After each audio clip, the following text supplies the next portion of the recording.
The WAFF 48 First Alert Weather Day. Sponsored by Mr. Electric, your area expert for home Generac generators. Heavy rain coming in tonight and then the stronger storms tomorrow afternoon. More on that coming up. I want to make sure we get to the 10-day forecast because there's actually some good weather to talk about as we get into the weekend. So really nice weather. Trash Panda's going to be happy for this. They got rained out today. Friday, Saturday, Sunday.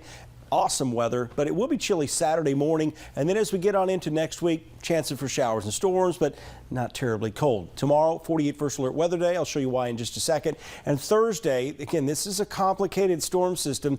They usually are this time of year. This one's not cut and dry, though. We could still see a sneaky round very early Thursday morning with some hail and damaging winds. But tomorrow, the main event is going to be happening as we go into the afternoon, early evening hours. If you are traveling south, if you have students down south, primarily south, Tuscaloosa, Auburn, and farther south, say towards Dothan, and definitely in the Pensacola area down to New Orleans, they will have the higher risk for the stronger, more robust thunderstorms, bigger updrafts, more unstable air. However, we have a situation where we have very high wind shear coming through, and we will have thunderstorms in progress. And just above the ground, the winds are going to be coming out of the south at about 70 miles an hour. And sometimes that heavy rain can pull that high wind down to the ground. So definitely concerned with lots of high wind out there, 40, 45 mile per hour gusts. And some of the thunderstorms could produce wind gusts around or above 60 miles per hour. And as that wind gets funneled in, it'll circulate a little bit with that high wind shear, and we could see the spin up tornadoes.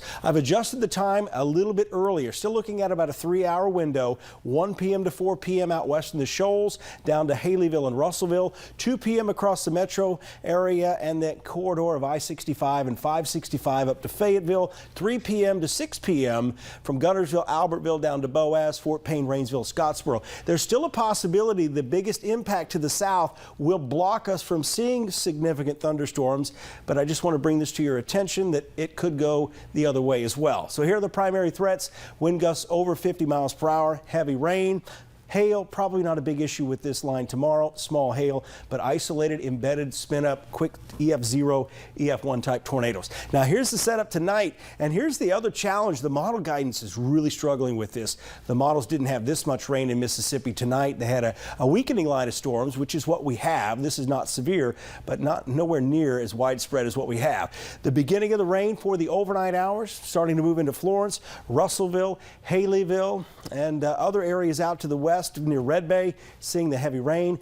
Intermittent thunderstorms too, but again, nothing severe. You may get those lightning alerts on our 48 First Alert weather app. Overall, an impressive storm system. The most intense part is this bow echo here northeast of Jackson. That's going to be moving towards Tuscaloosa overnight, but it's in a weakening stage. They may see some wind gusts up to 35 miles an hour. Here's a look after midnight tonight. Notice the temperatures slowly start to warm up. That south wind kind of goes calm overnight with the heavy rain. 3 o'clock in the morning, and this all fades away. Some fog possible and some flooded ditches out there tomorrow morning for your morning commute. So just be aware of that, and we'll continue to monitor that as we go through the day. I don't see any huge issues tomorrow. The problem is we get that break in the rain, and then by 1:30, Florence, Russellville, Phil Campbell, strong gusty winds coming in with these strong and potentially severe thunderstorms. Notice by 3 o'clock, it's already to I-65. These storms will be moving east-northeast at about 60 miles per hour.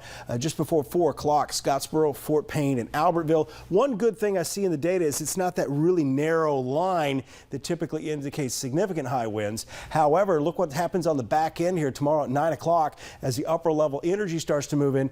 Could see more of those thunderstorms that may pose a hail threat out there. And that continues into early Thursday morning. Thursday afternoon, it's just going to be cool, I should say, breezy with temperatures in the 50s. Our rain chances drop just in time for the weekend. Just stay weather alert tomorrow. It'll be a daytime event for the most part, and we'll take you through it every step of the way.